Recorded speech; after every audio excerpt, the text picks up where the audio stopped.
Sorry. I have no idea.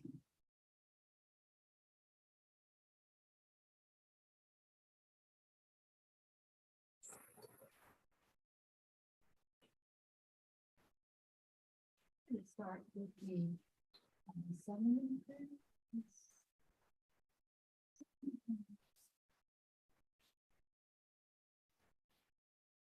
In the Gold Prayer Book, it's on page 27.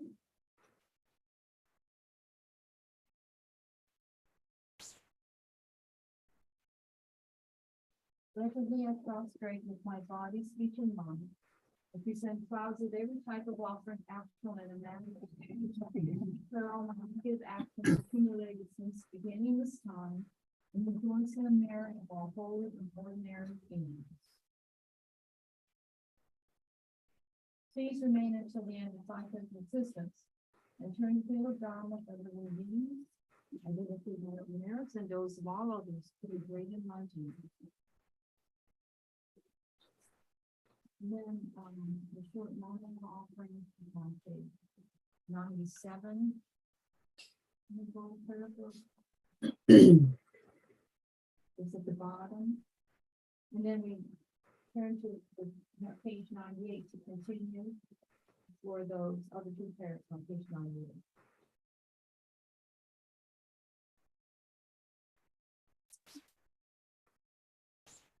98. This ground the fumes from the flowers, don't know many, but my senses imagine this as the food of the other mother. They are all beings and all this pure land. O holy and perfect pure Dharma,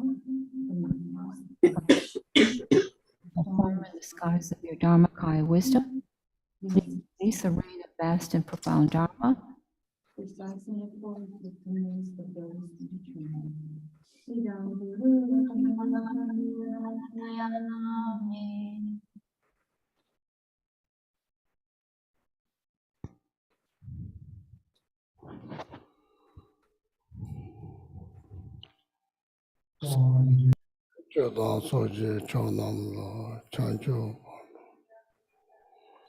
Dagi Chushin Jibe Sunam Lola Pinji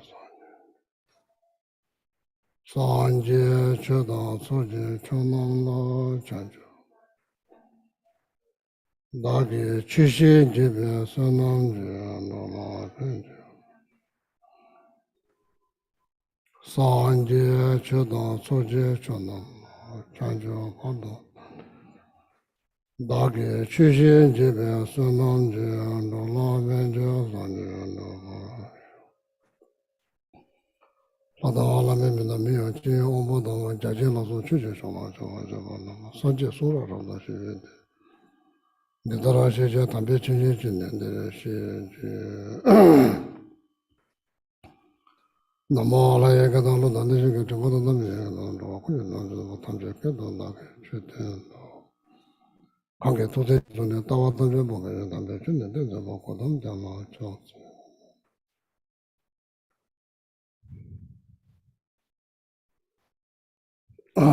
Good evening.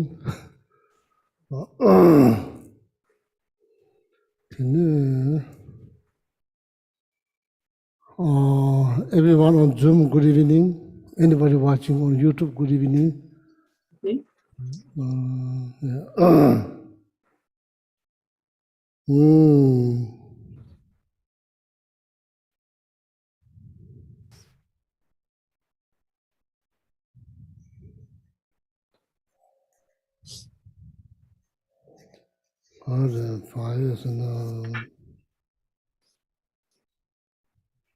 How they translate in English the subject, the topic? How they translate? What is it called? it's called carefulness.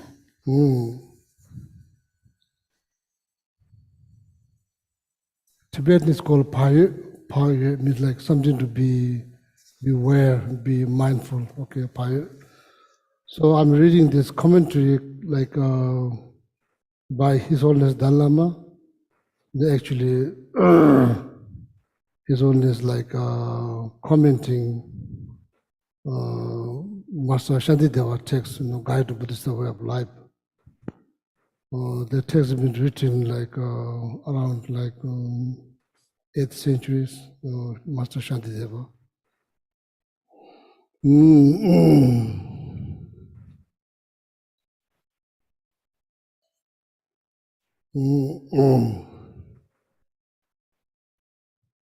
So,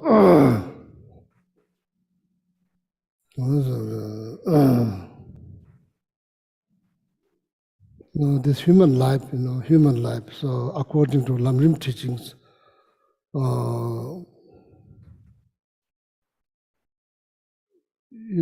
like we do meditations, like there are different types of meditations. We review something that you read, or some case, you may remember whole material by heart. So then you review them. Basically, what you're doing is like you are trying to reminding yourself the teachings. So then after that, then you like review. In a certain time, you pause. Then you analyze. That's called analytical meditations. You analyze. So then you focus, concentrate. Particular like topic. You concentrate and try to go deeper. Hoping to gain some kind of like meditative experience or realization. So only happens if you focus. So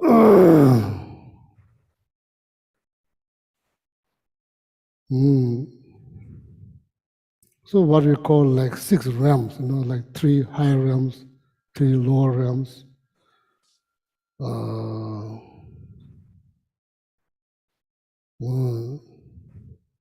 Hell realm, Petal realm, animal realms considered as a lower realm, 3 lower. Upper, human, demigod, then god realms, deva realms.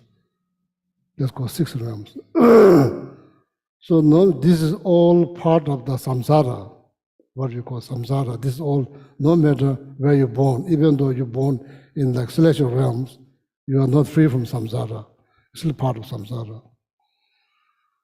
So then, through meditations, what you do is you just first you focus, or you how is it? Yeah, of course you review. As I say, you review, then you analyze. You're reviewing the complications related to each realms. Each realms, no matter which realm you are born, there is like problems. It's not like all good, unfortunately. Something to remember, something to remember. Then you realize, like, I can't be happy all the time. That's not going to happen. So, does it mean there's nothing you can do? Yeah, you can do something. You can liberate. You can liberate yourself. You can free yourself. So now general complications, like not being satisfied is part of the samsaric problem, not being satisfied. Uncertainty is a part of the samsaric problems, uncertainty, dissatisfactions. Losing body again and again, according to Lamrim, since from beginning this time to till now, it's changing body all the time. So not just that, then like it's like, oh, this is the last one. No, this is not the last one. You are going to reborn again. So this is all part of the samsaric complication or problem, whatever you call. So then this body,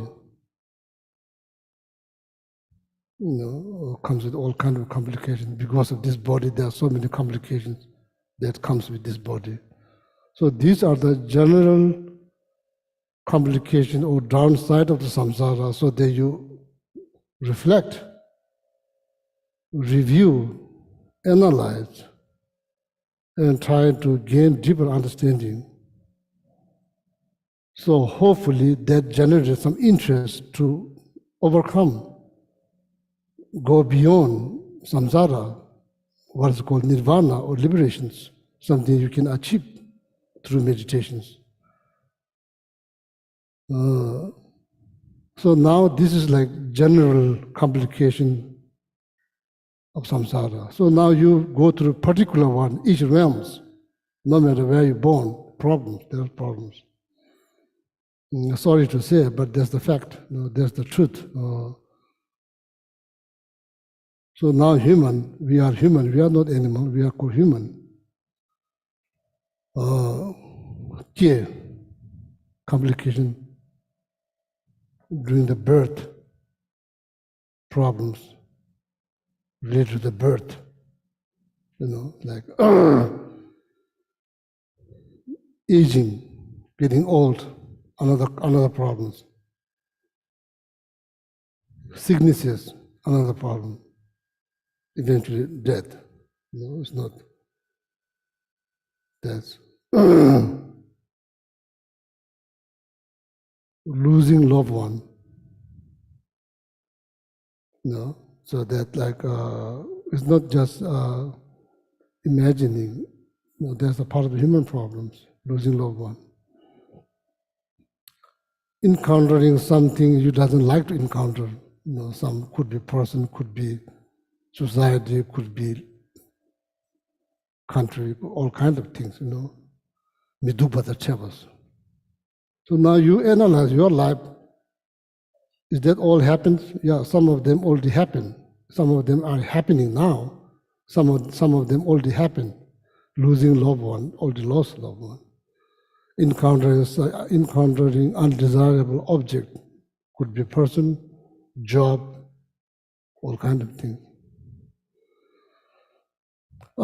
Desperately looking for something, not there's no guarantee. There's no guarantee. It's not like you are not looking for, but you are looking very hard. But there's no guarantee you'll find, whatever that might be.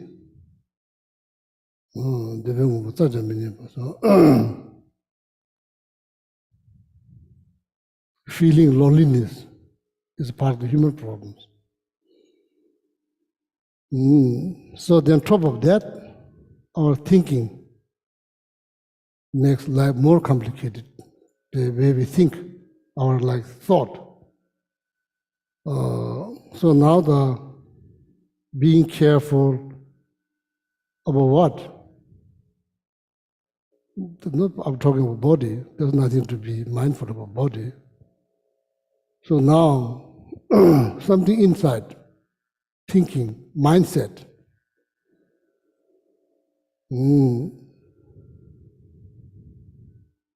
Inner peace, mental peace, not the sensory pleasure. Mental peace, deeper, much deeper level, mental peace.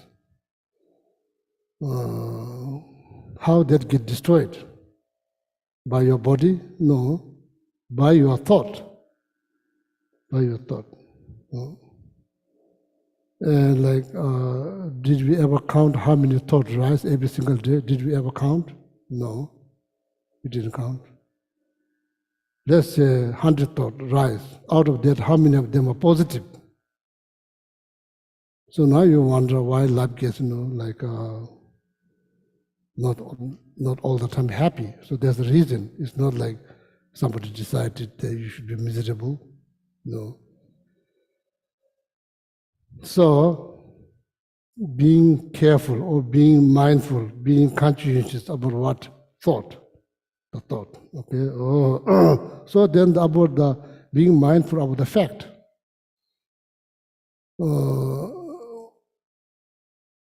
Just having understanding general complication of samsara, then particular complication this associated with each realm, in human realm, particular human realm, just having a knowledge, reduce unnecessary stress, anxiety. There's nothing to be anxiety about getting old. That's a part of life. Why you're so upset getting old? It's part of life, so it will happen. It will happen. It already aging is already started right from the birth. It's not obvious, but it's already started. It's already started there. So now here, the topic being careful, being aware, being mindful about our thought. Need to precisely calculate how we are losing our peace of mind, how our peace of mind get disturbed by what. So then, the thought. So that's called meditation, thinking. Meditation is not different than thinking. Maybe thinking something that you are not familiar, or maybe you are not. I'm not familiar thinking about the complication of samsara, complication related to each realm. I'm not used to think like that. So now you're trying hard to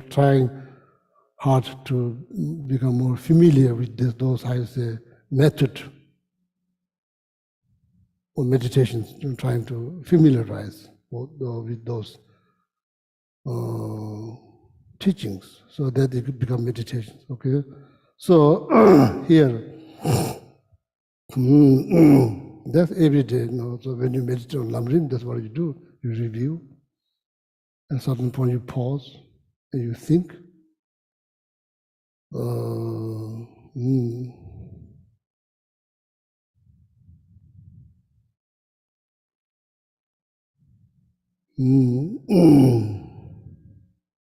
Then you are saying the word because you remember by heart. You are saying the word, same time you are thinking. You are thinking. That helps. Okay.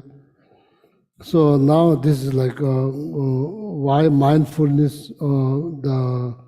Why mindfulness is very important in order to achieve mental happiness. The best form of mental happiness is liberation or nirvana. So it does require mindfulness. Okay.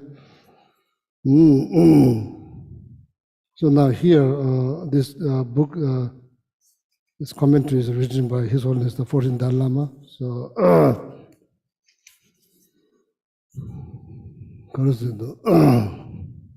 so this is the Shantideva's word.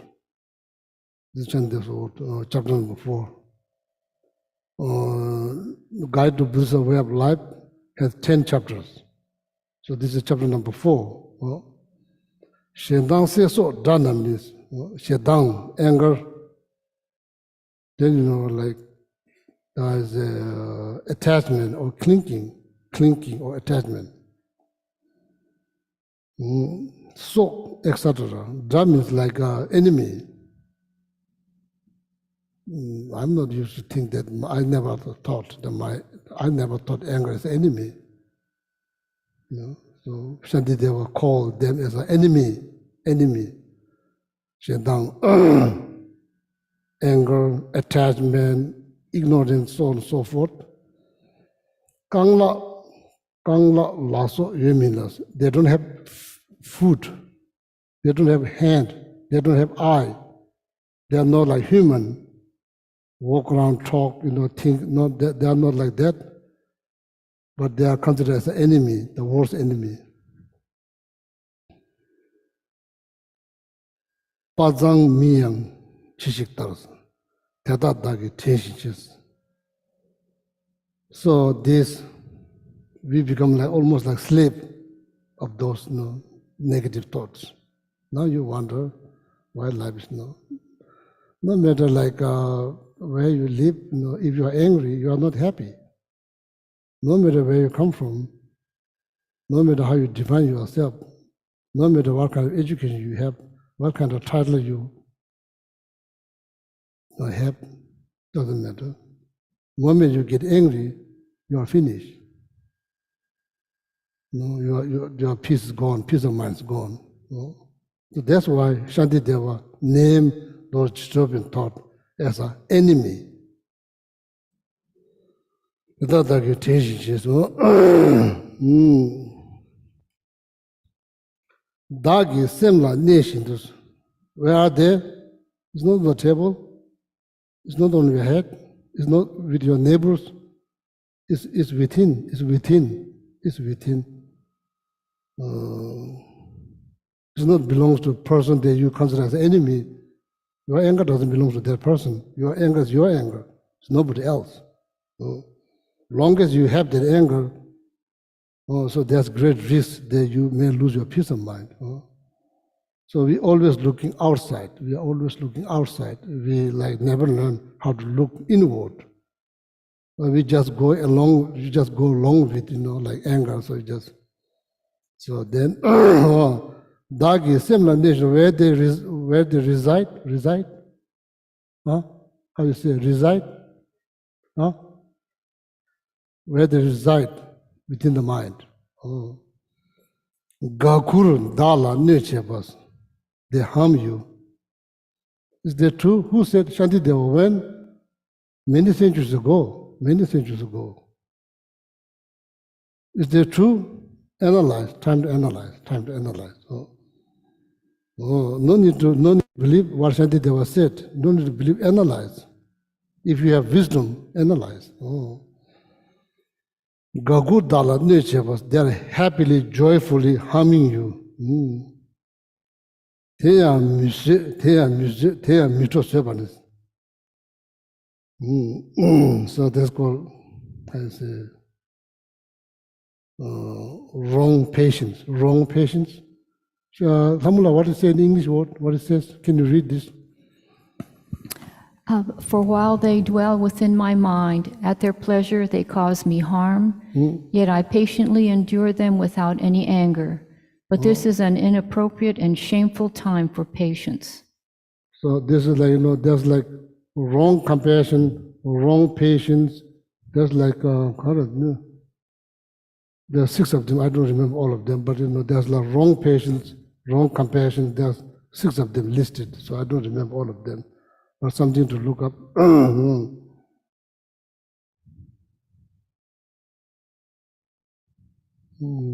Yeah, so the patience is one of them, like Sobakolo.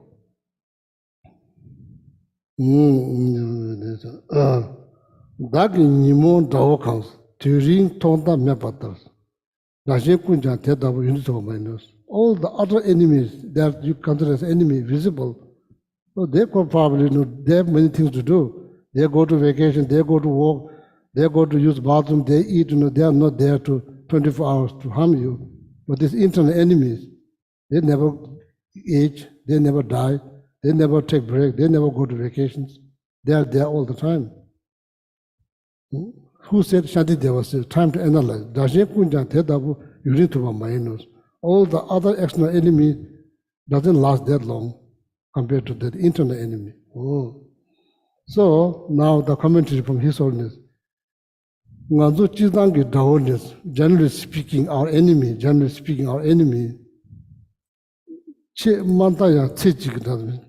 like, for this life. Not like you are being enemies from the beginning this time.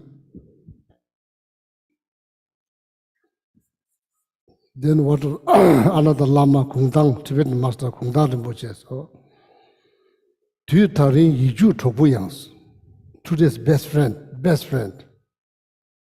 Almost like you feel like you can like give your heart to that person. Tu tarin yiju topu yangs. Sik lenye chila namdo kes. Few unguarded words. She said, you said, he said, whatever they said. So then you exaggerate. Whatever their word might be, exaggerate.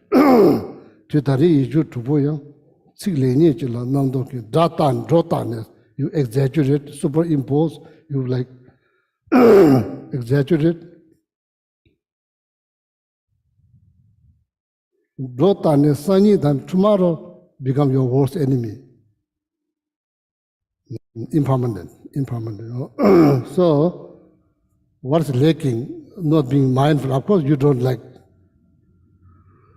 We don't like. How you say? We don't project. If we are being mindful, we don't project. So because the lack of mindfulness, that's all what happens. So I remember that. From the master like Kungdang Lama said. That's very true.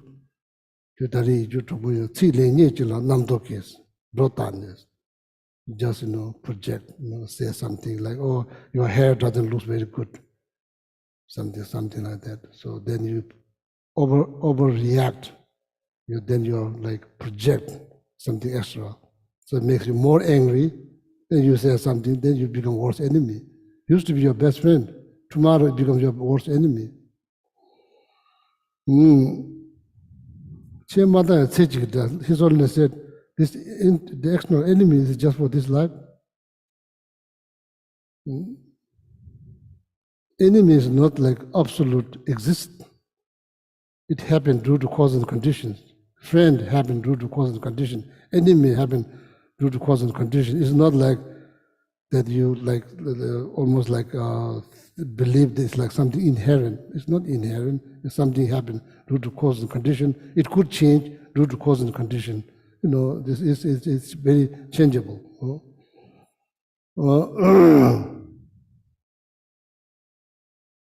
The Nimong Kilesha, Sanskrit called Kilesha, afflicted mind, such as anger, jealousy, arrogance, pride, all of that. Nimo Batagi Nanzo Toma Mebetune, since from beginningless times, it's been harming us, since from beginningless time, it's harming us.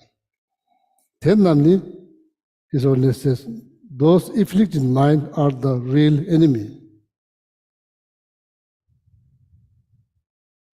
So now the questions, how often we think that our negative mind is our enemy. I mean, like throughout the day, how often we think, oh, I'm angry. You don't say it's the enemy, you just say, I'm angry. Oh, I'm jealous. You don't say it's like you are harmed by enemy. We never say, oh, I was harmed by anger. Probably give you some chance to think, rethink. But it's like almost like as you know. How often throughout the day, throughout the day.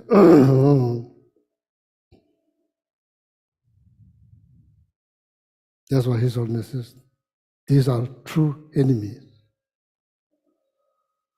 So now the second line, Samula, can you read in English, second line? His Holiness now, His Holiness is not going through every single word. He's picking up certain stanza, picking up. So that's one reason I choose His Holiness books, and otherwise chapter number 4 is just long. So for reading that each and every word probably, you may fall asleep. You get bored. So His Holiness Dalai Lama every day wakes up 3 o'clock in the morning, practice meditation. So there's another reason I pick up His Holiness book.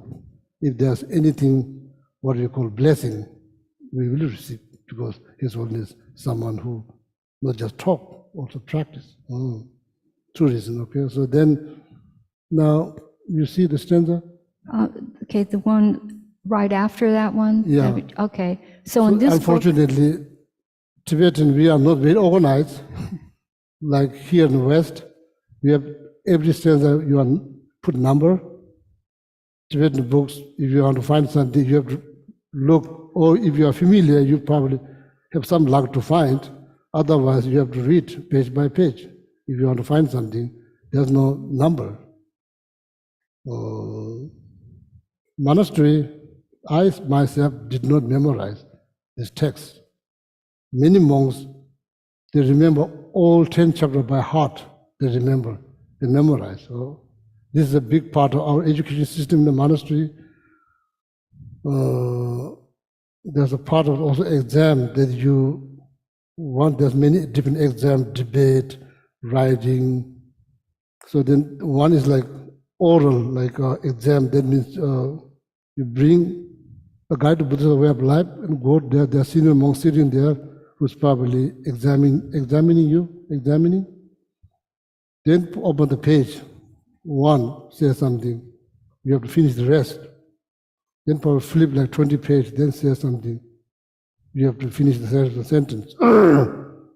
So then they will write down, oh, now you memorize, write the Buddhist way of life, how say, close to 10, 100 page, then it down. Some monks, 200 page, 300 page. One monk in my class, he remember like 1,000 page by heart, 1,000 page, memorize. So there's a part of the exam, Every year you have to memorize something new. You can't just bring whatever you've been memorized this year, the next year. No, you have to memorize every year, certain page. But I read this, many times. I read many times. But some of the students I remember by heart, but not each and every one of them. So, so now, Yes, so sorry. This is not a part of the class. I'm just talking. I have two translations. The one in the book is verse 29. It is I who let them lurk within my heart, allowing them to harm me at their pleasure, and I suffer all without resentment, thus my misplaced and unworthy patience. So now continue for the second one. Oh, okay. And then verse 32, the lifespan of my foes, defiled emotions, is never ending and has no beginning. Of all my other enemies, none have such longevity as this. So he skipped to... Yeah, now the final, the last one, the second one. Oh, 33? Yeah, so that's the one I'm waiting for. If my other foes I serve and cosset, they in turn will give me all their aid and favor. But should I serve my dark, defiled emotions, they will only harm and draw me back to grief. So, Namula, you are looking for His Holiness book? Yes. Okay, very And good. then I'm not, but I also have the translation from Shantideva's book too.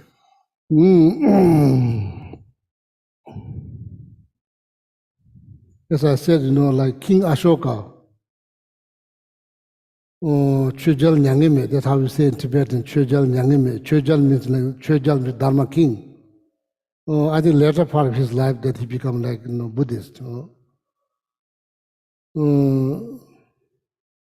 I think then he managed to build like probably close to 1 million stupas throughout all over India. He like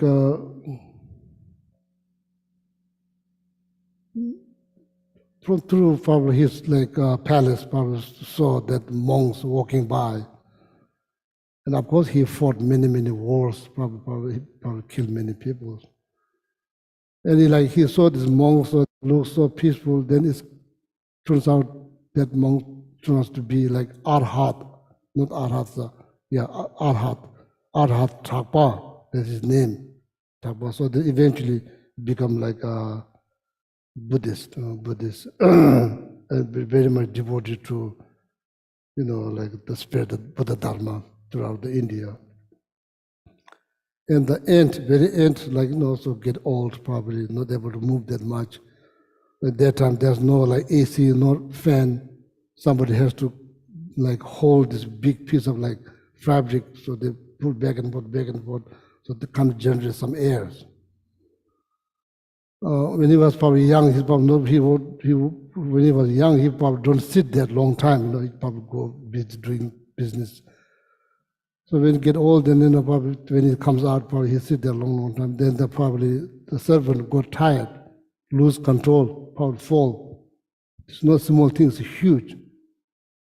And he got so angry that he thought like, another thing. It's just your mind. It's just your mind. The poor person probably fall asleep, not intention to look down on you. That's why King thought, when I was young, even nobody dared to cross my shadow. So now, even my servant looking down on me, just throwing the pen. This is all his mind. The servant would just fall asleep, standing there a long time. I think then, that's how probably that become the primary cause for his death. Then he was born as a snake. So then chasing like a frog. About to probably eat the frog for food. So then somehow his teacher, Arhat means, Arhat means liberated from samsara, liberated. You are no longer part of samsara. So somehow then heard the voice, like the voice, very strong voice, be conscientious or be mindful. The snake stood in front of that frog, says like whole week, no eating. So then power snake passed away. So then after that, power was born in like some kind of like a pure land. So that's all the mindset, all the mindset, So that's why the reason I'm telling this story is like being mindful. Even if you are born as an animal, if your teacher calls, because the karmic bound based on the Buddha Dharma, you still hear your teacher voice. So, so this is the part of the chapter here, part of that. So now I will read His Holiness commentary. Dawo Shida Rimjo Tobu Dibe Tablam Tatu Kaza. Dawo Shida's enemies, considered as enemies, Rimjo Tobu Dibe Tablam Tatu. There's always chance that you could become friends with your enemy.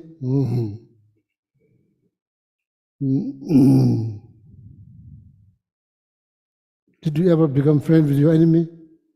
Did you ever become friends with your enemy? Huh? Long time ago, the Lama Yeshe, the founder of the APMT, somebody went to Lama Yeshe, had to have like seeking some advice because neighbors, they're not getting along with the neighbors. There's some problem with the neighbors.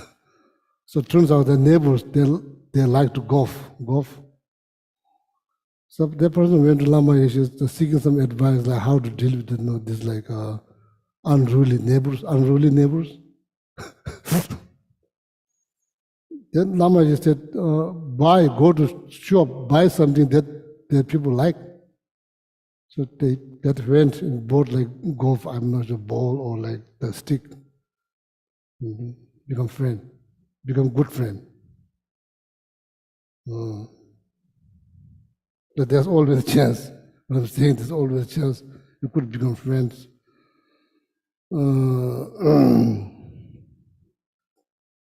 Yeah, monastery when you're young, the little monk, they always fight, they fight here, fight there, they gang up, right? So, but I don't remember. I do remember becoming friends with the monks that you fought, so later you become friends. Become friends through some friends, like through, not directly, but through some friends, not like buying the golf or stick. So, but eventually you become friends. And sometimes you fight. So then, because after that you become friends. It's quite interesting. Oh yeah. So there's no eternal enemies. The enemy is just, level due to cause and conditions. So now His Holiness said, there's always a chance you could become friend, the person that you consider as an enemy. Nganzu mi give sim jung, nganzu mi give sim jung, chisam tena ti choji tata nganzu neba chetus. Nganzu mi give sim chisam tena sim jung. The sim jung, there's like the secondary mind, there's a primary mind, there's a secondary mind. When you're looking at something, there's the primary eye consciousness, having direct contact with this object, prayer will. So then, around there's like it's not just primary consciousness. Primary consciousness mainly is a direct. If you think about the five senses, mainly is a direct perceiver. It perceives. So then after that, you remember the prayer will. That's called conceptual thought. Conceptual thought. It's not direct perceiver. You are seeing the prayer will. You are like interacting with the prayer will, not directly but indirectly, because you remember, you already saw that. So this primary consciousness comes with what you call five omnipresent mental factor. Five omnipresent 5 omnipresent mental factors. Each primary consciousness comes with these 5 omnipresent mental factors. Oh, feeling. So on. I don't know how to say it in English, but there's 5 of them. So just look up. Okay, it's called like 5 omnipresent mental factors. Each primary consciousness comes with that. So that's why there's feeling. Then there's discriminations. There's feeling. So these are all called secondary mental factors. So that's called semjung, secondary mental factors. So. Relying on like disturbing thought.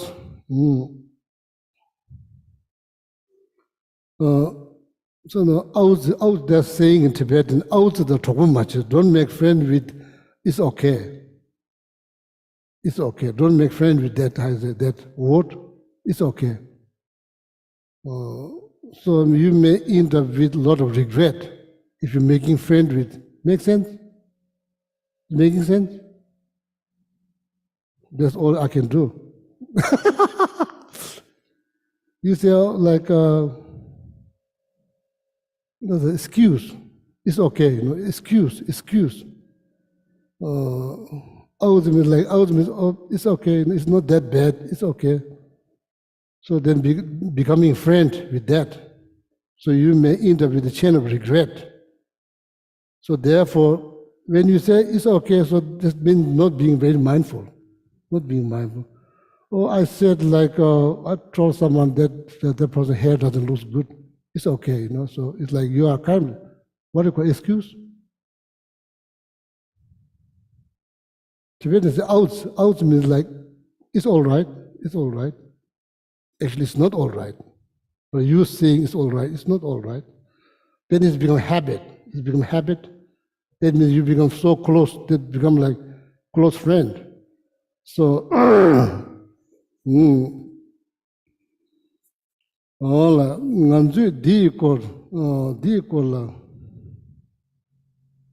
Dr. Brown, you understand? Huh? You understand what I said? Like, don't make friend. How you say?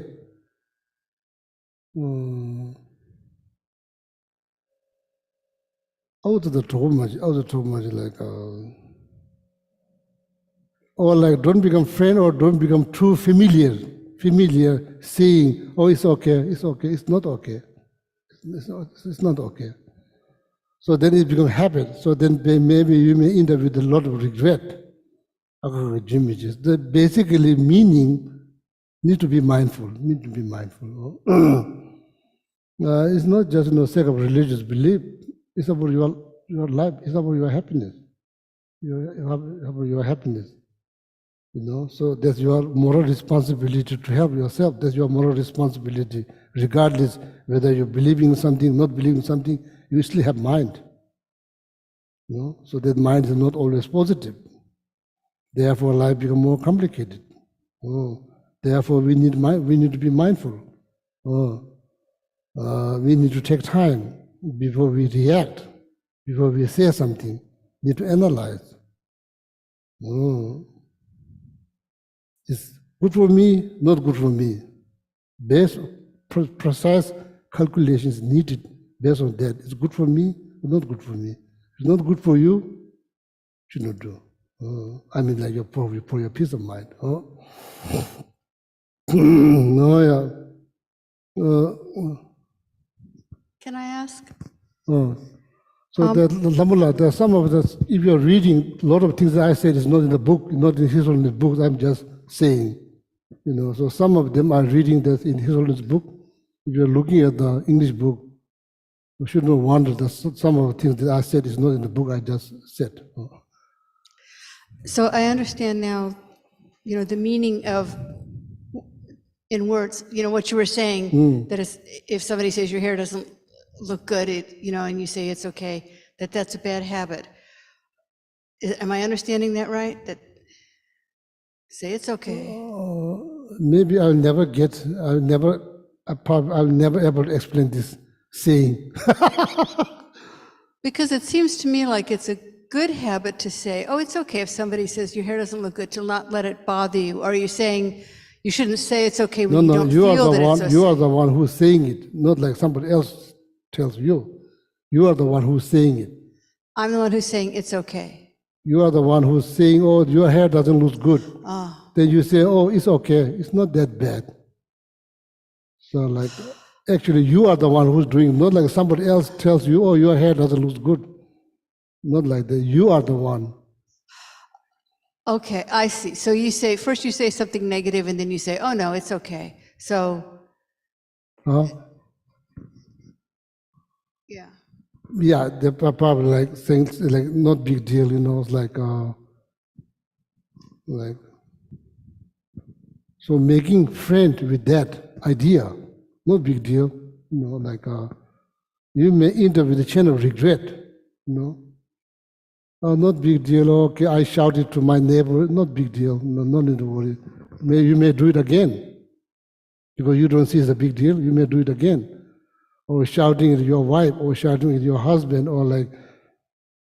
So I told Geshe Sampo, anybody breaks anything in the home, we are not going to say a word. Things break, people die, So that's what I mean, being mindful, like things break. One time the Ngawang, the Geshe Sampo nephew, broke one glass.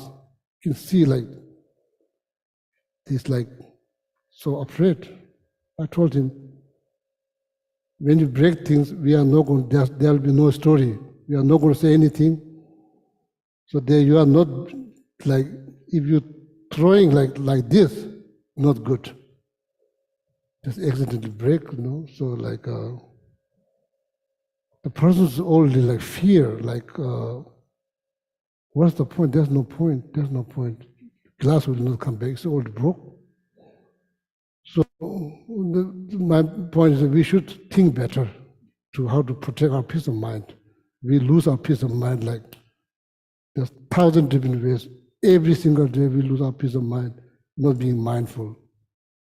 And we make everything so serious, not being mindful. It's not that serious. Your peace of mind, that's more serious than anything else. Your peace of mind. Your mental happiness is most important than anything else. So you better learn how to protect that. Don't destroy your peace of mind because somebody knocked down something. So like, so this all lack of mindfulness, just not being mindful, react. You don't react out of altruistic attitude, you react out of negative mind. Nobody get benefit. I'm not bragging myself, I'm not bragging. I'm just becoming wiser. Try to become wiser.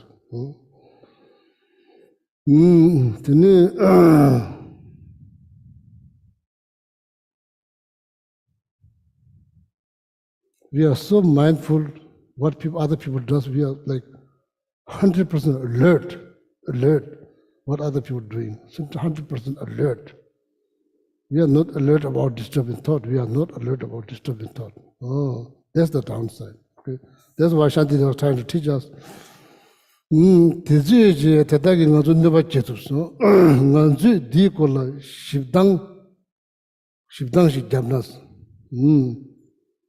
That means like precisely calculating. His Holiness says precisely calculating. Chisi migewe lo tenam. Le tubji tobushik suldu nganzu jula nebate zidu tsewa nganzu diji mebayis. True. There will be no happiness. Long as this disturbing thought or afflicted or klesha remain as our best friend, there will be no peace. We can talk. We can go to all kinds of different teachings, go to different workshops, read, talk. If you are not being mindful, long as we become the close friend with our afflicted mind, there will be no mental peace. Is that true? Analyze. Time to analyze. Oh, no, you don't become like unhappy for no reason. You become unhappy for reason. So it's all lack of mindfulness. Yeah, this boils down to that lack of mindfulness. Oh.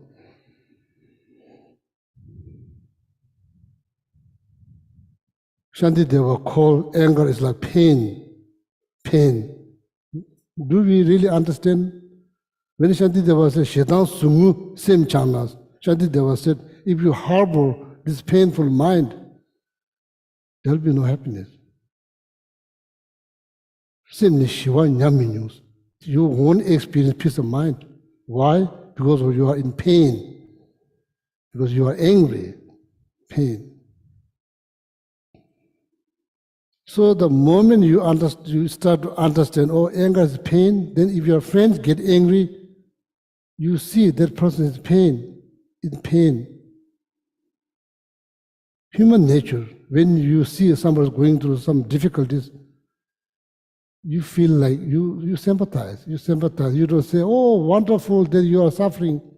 You don't say, I never heard. People always try to help. That's the human nature. Because that suffering is very obvious. Either it's physical or something. We don't consider negative mind as a problem. If somebody gets angry, we have no compassion. No compassion. Because that person is very much like, easy to say, the practical level is hard to do, but easy to say. But there's something to be mindful,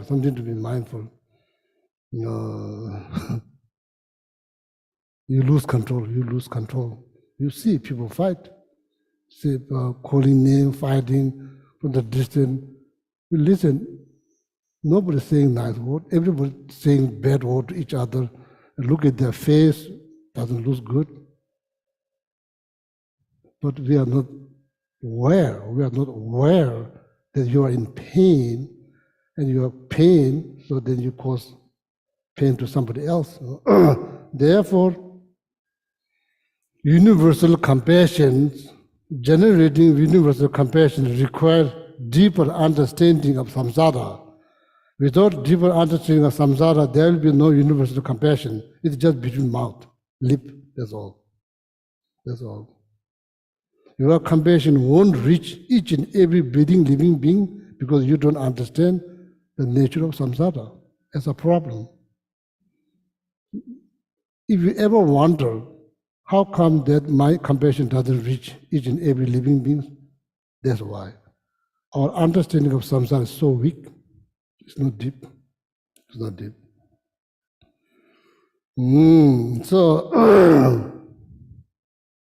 So now, just knowing the human problems, now you see every human go through these 8 complications.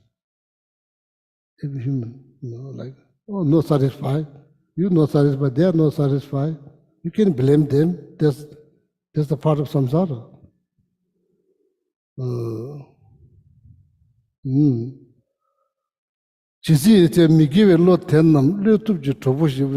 The longest we have become close friends with the afflicted mind, there will be no peace.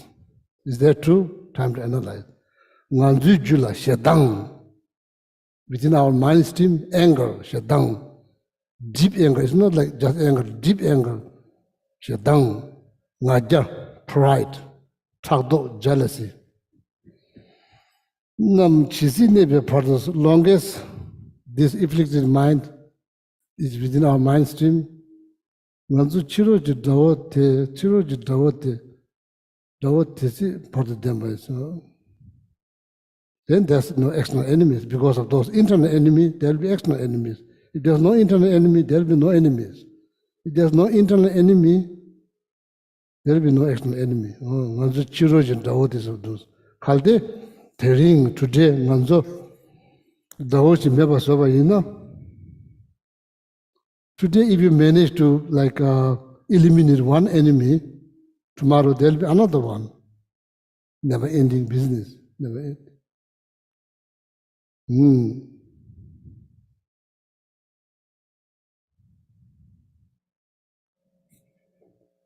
We don't learn how to approach enemy with compassion. We don't. We don't learn. We don't believe that's possible. We don't believe that's possible. Approaching your enemy with compassion, it's impossible. So we go into the defense mode. mechanism that we use anger. Finish. Pretty much finished. When you're in a group, people talk, everybody talk. How many people are they mindful of what they're saying? Maybe very little. People say all kind of things. Why people get in a fight during the Thanksgiving Day dinner? They start talking about politics.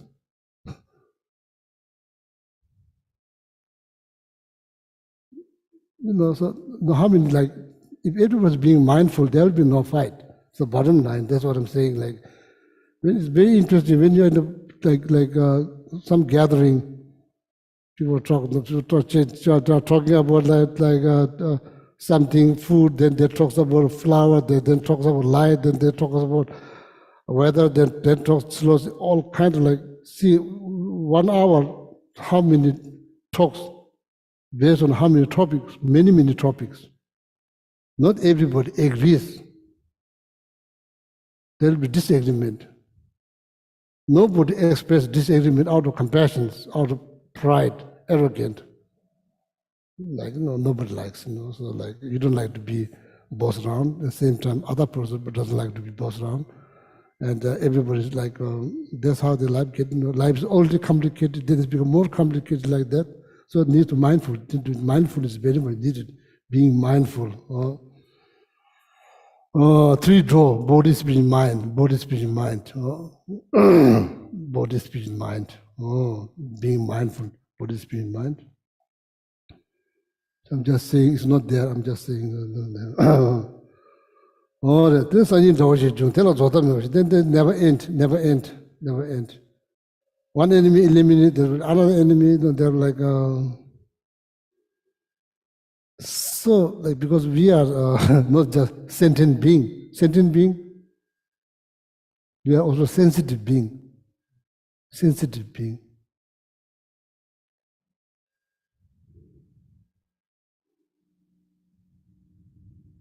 just word. Shantideva said in chapter number 6. It's just word. If somebody pinch you with a needle, then it's like pain, like just word.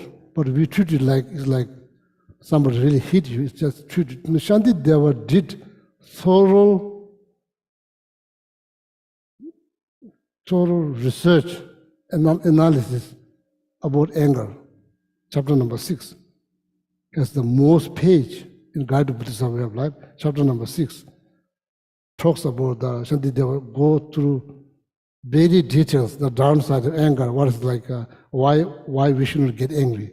Shantideva go through step by step. But we don't analyze. Means we don't meditate. If you review, analyze, pay some attention, that is the best book, best teaching, best of the best teaching to overcome from anger. Best teaching, best of the best teaching. Chapter number 6, overcome anger. But we don't pay attention. We don't review. We don't read. We don't analyze, and then you'll never be free from anger. So then, longest you are remain the influence of anger, so there will be no mental peace. Unfortunately. It's the part of the mental, it's the part of the mind, needs to deal with thinking, because it's a part of the mental thing. It's not the physical thing, it's the mental things. So in order to get rid of that, root out that, need to require a lot of thinking. What you call meditation, it requires a lot of meditations. Review meditation, analytical meditations, then focus meditation is needed. That's how you overcome. Then what time is now? Nganzu dawoles nekap rinta sirungs nganzu jula chakbe jagba mikiwe simjungi chimbe tadugi deji name ni misses. So now this is all about looking inward, then see what can be done. Dila dagi shen chashin kundu suni yute de namba tinte nimumba nimu jumje madosos. Chu nyamne chibi misunda shi hirungsa, nimumbi lode nangi dawola tabzin chagibi ginti shiyos. All the practitioner has one responsibility how to tackle afflicted mind. That's the primary responsibility. So, there's also saying, tok tongues. The belly is full. You are not hungry, belly is full. Weather is nice. Then you appear as wonderful practitioners because your stomach is full, weather is nice, you appear as a very wonderful person. So then when something goes wrong, then you show your true nature. It's very true. You can change. It's not like you cannot change. You can change. If you try, you can change.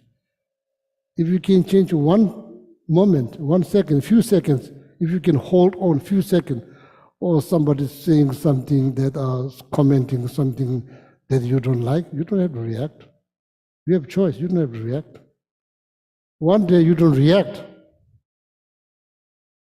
because you are thinking, you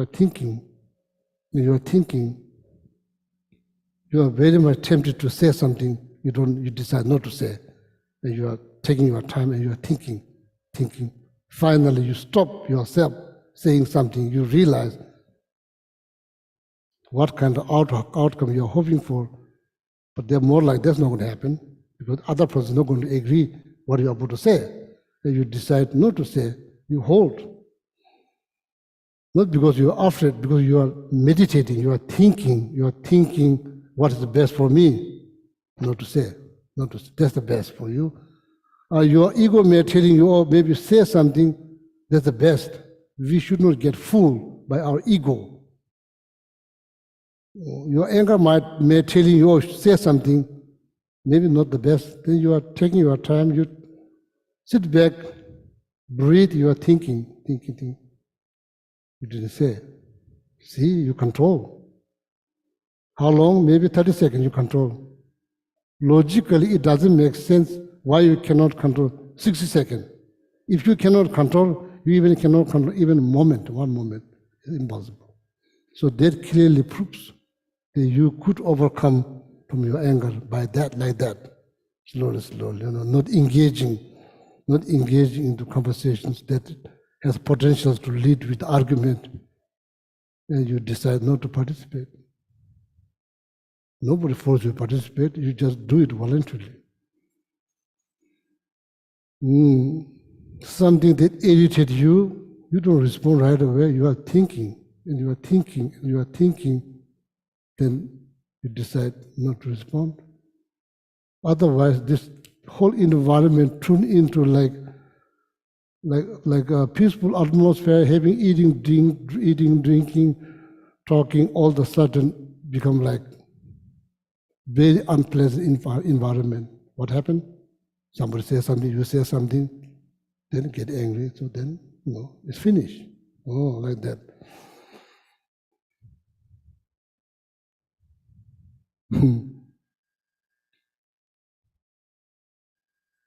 So I was in Switzerland like many years ago. My brother's wife, she was surgeon, heart surgeon. Then eventually she became like psychologist. She followed the Jung, what do you call this, famous like Carl Jung, she studied that. Because she's a medical doctor, so the patient goes to her, they don't need to pay from their pocket, so government pays because she has medical degree. So I went there for his honest teachings. He's always giving teaching in Zurich. So I went there, staying with my brother. And I don't know how to go around in Zurich. There's like, they have like a small train that goes to every part of the cities. I don't know how to go. So teachings in the morning, early morning. So my brother said, oh, I will take you there. All of a sudden, she got very upset. The wife got very upset. What she's saying that I'm treating my brother like slave. But I never treat him like slave. So she's psychology, I'm Buddhist monk. So now see, when we need Dharma, it's not there. When we need, desperate need, you need Dharma, meditation right there. You don't have. Not easy, because your ego get hurt. Your ego get hurt. So going back and forth, my brother, the poor brother, just stuck between me and his wife.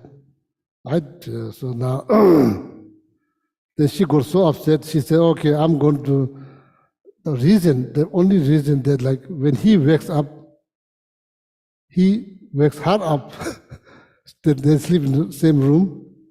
That's the reason. And I really don't know, it's not pretend, I don't know how to go. I don't know what 10 number, where, how many stops.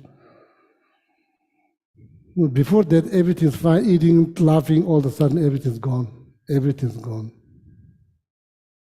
So, it's just like, as I said, practical is hard. It's practical, it's hard. Therefore needed meditation in advance.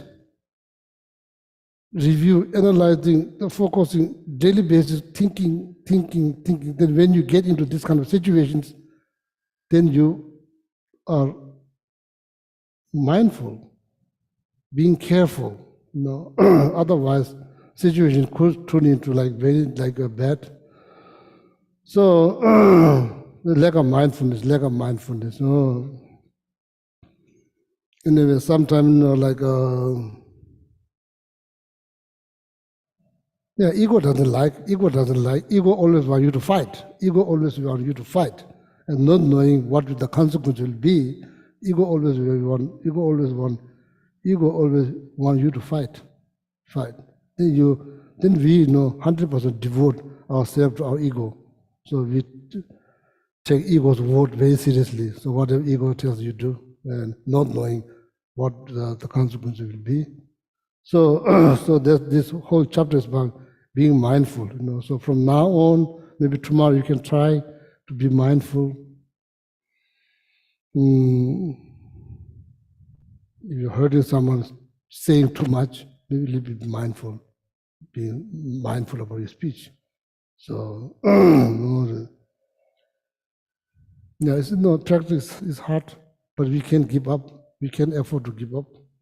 We have to try, okay? So, dine ngazu jula jaba migebe simchungi jimbe taduki diji name nimisis. Dine chue nyamne chibi misunda shiru kalde ngazu taduki diji soji yuchesa. If you are seeking ultimate happiness, in this case, it refers to nirvana, liberation. So even his own did not say, but it refers to nirvana. Ultimate happiness refers to nirvana. Even his own did not say, but that's what it is. First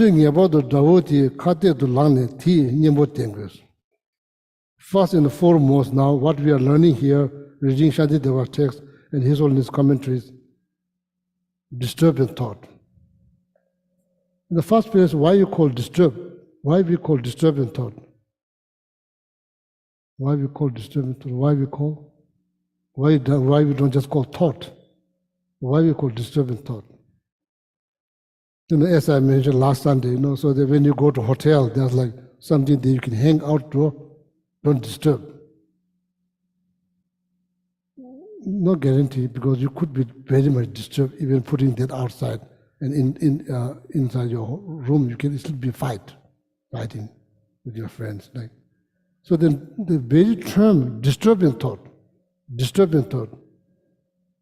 Are you talking about physical disturb or the mental disturb? What are you talking about? Disturbing thought. Just to need to think about the level, the disturbing thought.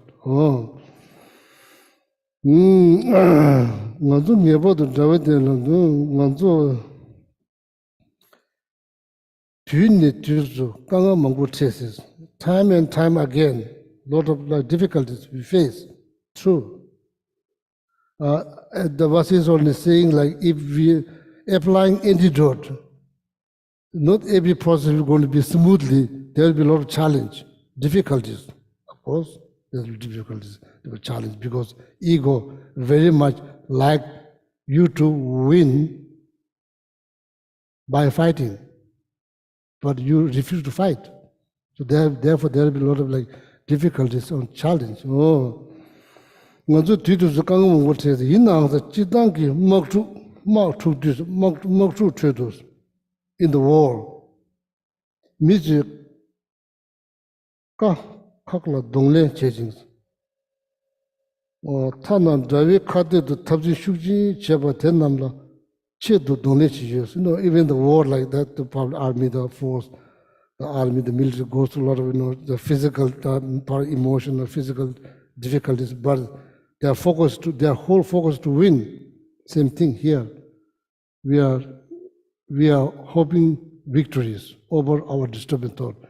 We are hoping victory over our disturbing thought. That is our goal. They must say, Jigdin Tazuela say, Mami Shiki, Makani, Tangmatar. So then when you come back from the war, then you reward it then some kind of medal, like that. That is kind of symbolized there. You are brave. Therefore, nangi dao nguma de tabde chigi chigla suena dao ti rajiya tsewa che imbe ngazuka nga mambu tijimba shego ba se so kanga tenamni jake chonda tabu nunji chigos. All the challenge, difficulty that we face, His Holiness suggests we should look at those challenge, difficulty as a medal. Medal. That you are honored because you fought in the war. So those difficulties, challenge, His Holiness suggests or advise to see that as medal. It is war. It is war between you and your disturbing thought. It is kind of inner war. Chidangi dawoshiki denjaji sagoshi do so ni pungso jeni sulayang goa chisis. So now you could win external war, you could defeat them. That doesn't guarantee they may come back, fight you again. There's no guarantee. But if you manage to defeat your disturbing thought, they will not come back. There's the difference. They will not come back. If you root out.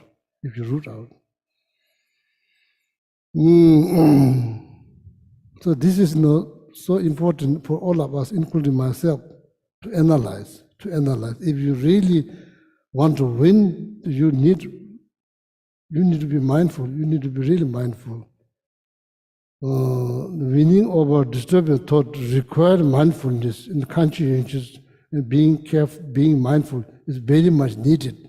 You could win 1 minute, let's also win. What is it? 1 minute, let's also win. 2 minutes, let's also win, so yeah.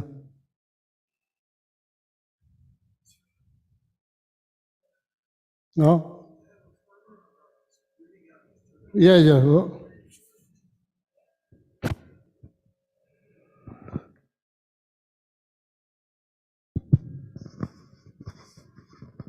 Yeah, so I was thinking, you say rooting out disturbing thoughts and being mindful of disturbing thoughts. It's hard to do, and I remember one time, it was actually Sangi Sando, George Dreyfus. Yeah, Swiss. Yeah, he was. He said one time that the real place where spiritual practitioners need to be, where they really need to put their effort is when a feeling arises, you see somebody that you don't like, right? And a negative, sort of uncomfortable feeling arises in the mind. And right after that, right after the contact with that object and that feeling arises, then arises the aversion and the anger and all the negative mind states. So he was just, I'm curious if, I think you would agree with this, but I'm saying it. But he's saying that we need to be aware of our feelings, because right on the tail end of the feeling, if a negative feeling arises, anger is going to be the next step. If a positive feeling arises and we're not careful, attachment and clinging is the next step. Which one rises first, feeling or like disturbing thought? Well, when a pleasant feeling arises, No, usually the disturbing thought is attachment. Which one rises first, disturbing thought or feeling? The feeling. Feeling rises The first. feeling arises first, and then there's disturbing thought. Then the mind sees it and it clings to the object, and it's attached to it. If it's a pleasant feeling, if it's an unpleasant feeling, then aversion arises. But what he was saying was it's important to be aware of feelings, and then not chase. If I feel aversion or uncomfortable, like I'm uncomfortable, the feeling uncomfortable, negative feeling arises, the next thought is, I don't like this person. I've already seen him, I don't like him. So being aware of feelings that's the way to stop the negative mind before it gets any energy, any inertia. I mean, when you want to, I'm just saying, if we want to stop, if we want to be aware and mindful so that we don't get angry or don't get strong attachment, strong negative minds, then we have to be aware at the very beginning, when right after contact, in the 12, there's contact, then there's feeling, then there's clinging and grasping, the 12 links. But it's just with contact, there's feeling. And so I'm thinking, what George, I thought I heard him say was, we got to be aware of feelings as they arise and not give in to the next step, which is anger, aversion, attachment, clinging. I think George, What do you think? George not qualified to talk about mindfulness. He does not have mindfulness. I'll have to talk to him. I haven't seen him in 20 years, but maybe, you don't know. That This is very good. Don't talk that was his about point of That's view. very good. Do you agree Yeah. with that? It's very good. Do you agree with that, Geshe? Huh? Do you agree with that? It's very good. I'm curious. Is that how you see Yeah, the that sounds evolution like- of anger that sounds like very and negative practical, mind yeah. states? First you feel. So if you're not careful, then disturbing thought rise. So then what you say, the contact, as a contact, In the 12 links, right after contact, the feeling is right there. Almost in the same moment, there's a contact with an object of aversion, somebody I don't like an enemy. Right in the moment there's a contact, there's going to be a feeling. It's going to be an uncomfortable feeling, and right after that is going to be anger, and some aversion, anger, and the mind's going to get stronger and stronger in that negative way. do you get angry? Dr. Brown, Pardon? do you get angry? Do I get angry? Do I breathe? Yeah? Everybody gets angry, Geshe. I definitely experience the whole spectrum of emotions, yeah. I'm not proud of it, but it's a fact.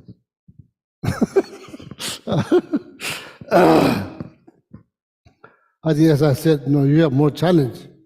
I don't go anywhere. Most of the time at home. So just me, nobody really bothers me. So I have like few birds outside, squirrel, they don't talk.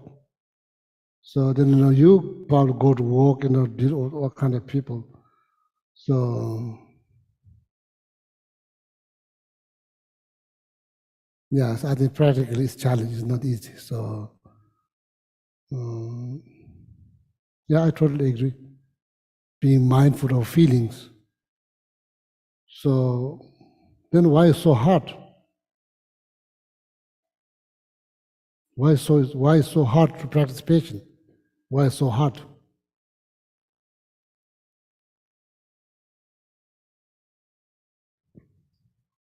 Because we're unconscious.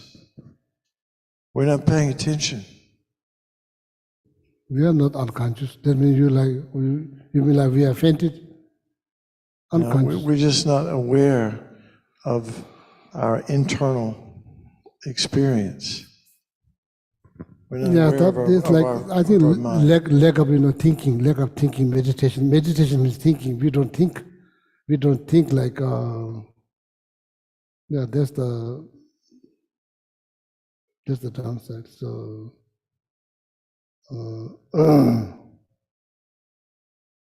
so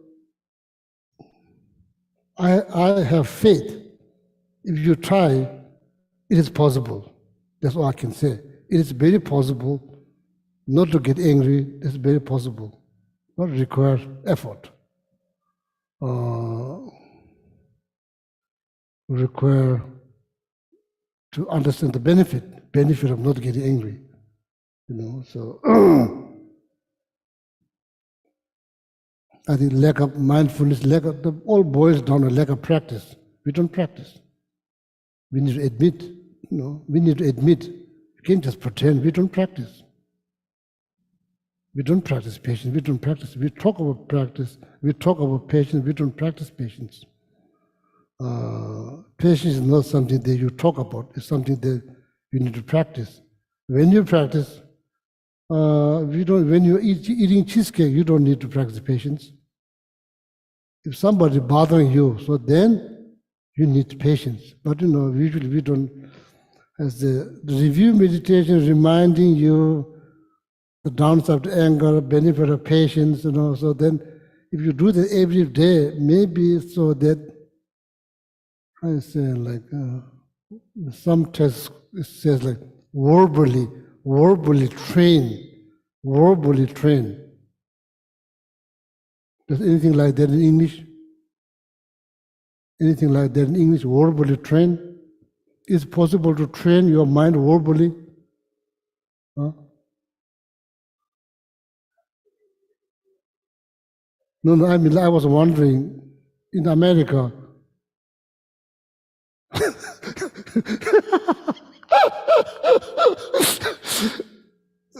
do you train your mind verbally? Do you ever do that in school, high school, college? And you're like, do you talk about that verbally training your mind? I was just wondering. Huh? You talk about verbally training your mind. Yeah.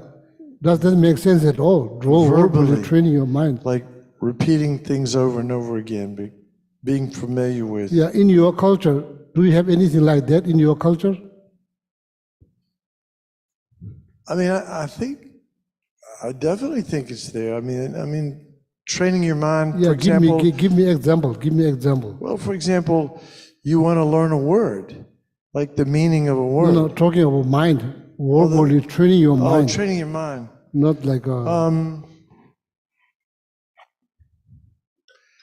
our culture, I mean, I think most people would say that anger is not good. I mean, there was a time when a lot of people thought anger was good. You got to get it out, But I think most people would say that anger is to be avoided. It damages relationships. It damages health. It's not. It destroys our peace of mind. It's not good. Most people would say that. Now, some people would say, well, it's hard. If you see injustice, it's justified to be angry. But, Buddhist perspective is there's ways to get things done without losing your temper. In other words, wrathful action can be motivated by compassion. But yeah, we think about it in our culture. A lot of people think about it. They're not Buddhists necessarily. how you train your mind not to get angry by verbally. Well, you think about you think about the benefits or the negative side of anger. So you think, well, that's not something I want to do. What word do you use to train yourself not to get angry? What word do you use? Anger is bad. That's what you, in America, that's what you say? I think people would mostly say anger is bad. Anger is not healthy. Oh. And how many times they say? How many times a day? Not very often. Probably none. Probably none. So then it's not become training. It's not become training. If it's not, probably it's none, it's not become training. Training is less frequent, consistent. Yeah, building up. Saying it. Geshe, I think the closest we come in our culture to training our mind is in childhood. Starting in childhood, we try to teach manners. Say thank you. Share your toys. If you start getting angry, count to 10. So we have those kinds of Count to 10? Yes, count it before you. If you get angry before you do something, stop and count to 10 in your mind before you respond. Oh, that's good. Yeah.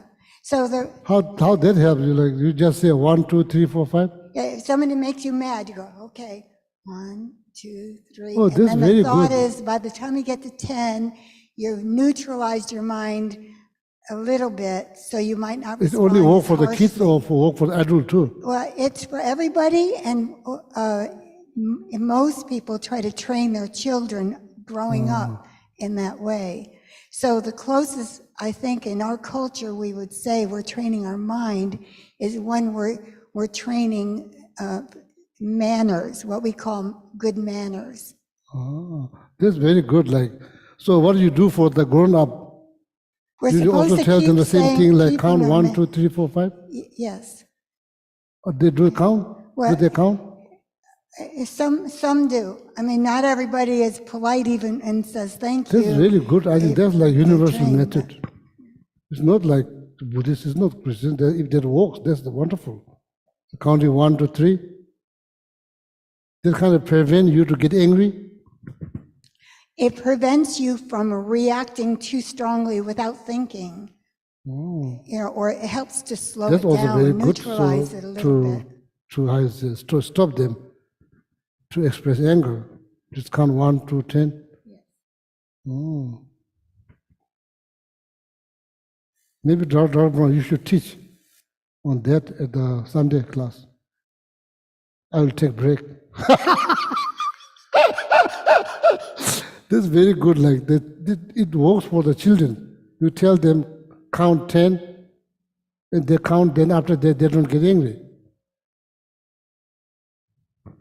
At least it helps them to stop and think about it a little. They may still be angry, but it keeps them from reacting too quickly keep and them from strongly. reacting. Yes. That's really good, I think. What other methods we can use? But we are not practicing. We are all looking for something easy way out. So counting 1 to 10, that's quite easy. Is there any other method for growing up? Take deep breath. So that also gives you some space, some time not to react. How long that takes? Take deep breath, like few minutes. Or maybe ask them to breathe in and out. So if you then maybe you cannot talk because now you're breathing in and out. Maybe 9-round breathing meditation will help. Yeah, so it says that we need to find all kinds of ways to help ourselves to not consumed by this toxic energy, like once you consumed by the energy, it's just pretty much finished. You can't judge, no appetite, no sleep, everything's pretty much finished. So of course in Buddhism, meditations, every day thinking, maybe reviewing, memorizing some text, guide the Buddhist way of life, then say it by heart, walk around, for walking meditations, and you review the material and the thinking, and maybe a certain point you pause and you think again. Yeah, it does prevent, if somebody doing something, sometimes somebody doing some kind of things that irritate you, you don't get irritated right away. But it's a long process, but it works, it works. So, yeah, very good. So, yeah, so now time is over. So, thank you, Dr. Brown, Elise.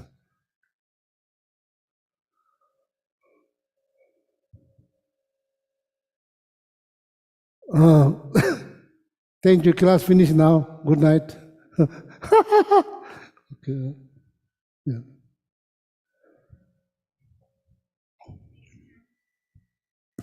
Please turn to page 235, and we'll read the general dedication prayers together in English. Due to the merits of these virtuous actions, may I quickly attain the state of Guru Buddha and lead all living beings without exception into that enlightened state. May the supreme jewel bodhicitta that has not arisen arise and grow, and may that which has arisen not diminish but increase more and more. Just as the brave Manjushri and Samantabhadra too realize things as they are, I too dedicate all these merits in best way that I may follow their perfect example. I dedicate all these roots of virtue with the dedication praise of the best by the victorious ones thus gone of the 3 times, so I might perform good works. I dedicate whatever virtues I've ever collected for the benefit of the teachings and of all sentient beings, and in particular for the essential teachings of perfect pure Losang Drapa to shine forever. Okay, and now the long life prayers, I think, yeah. On 244 and 245, first the one for His Holiness, on page 245 or 4. In the land encircled by snow mountains, you're the source of all happiness and good.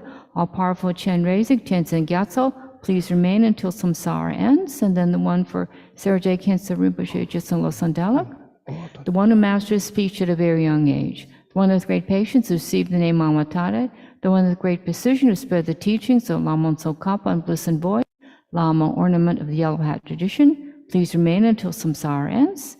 For the long life prayer for Lama Zopa Rinpoche, you uphold the subduers more way, who serve as a bountiful bearer of all, sustaining, preserving, and spreading Manjunath's victorious doctrine, who masterfully accomplished magnificent prayers honoring the 3 jewels, save for myself and others, your disciples, please, please live long. And then Samantara mantras for Geshe Gelek and Geshe Sample's long, healthy lives. Om Tare Tu Re Soha. Om Tare Tu Re Soha. Om Tare Tu Re Soha. Om Tare Tu Re Soha. Om Tare Tu Re Soha. Om Tare Tu Re Soha. Om Tare Tu Re Soha. Oh yeah, good night. Yeah. Thank you, Geshe-la. Thank you.